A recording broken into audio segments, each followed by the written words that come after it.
తిరువణమలై గిరి ప్రదక్షిణలో కనిపించే 3 అరుదైన రూపాల గురించి మీకు తెలుసా?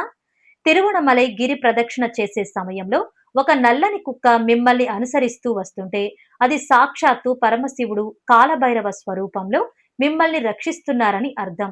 మీ ప్రదక్షిణ ఆ ఈశ్వరునికి ఎంతో ఇష్టం అనటానికి ఇది సంకేతం.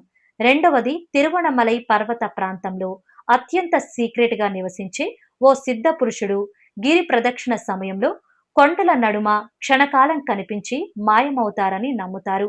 ఇక చివరిది, తెల్లటి గడ్డం, చేతిలో ఊతకర్రతో కనిపించే ఓ వృద్ధుడు మీ వద్దకు వచ్చి నీరు లేదా ఆహారం అడిగినప్పుడు మీరు సంతోషంగా వాటిని ఇస్తే ఆయన మీకు ఒక రుద్రాక్షను బహుకరిస్తారు. ఆ రుద్రాక్షను స్వీకరిస్తే మీ జీవితమే మలుపు తిరుగుతుంది అని సిద్ధులు చెప్తున్నారు. ఈ వీడియో కనుక మీకు నచ్చినట్లయితే లైక్ చేసి, కమెంట్ చేసి, మీ ఫ్రెండ్స్ అండ్ ఫ్యామిలీకి షేర్ చేసి మా ఛానల్ని ఫాలో అవ్వండి.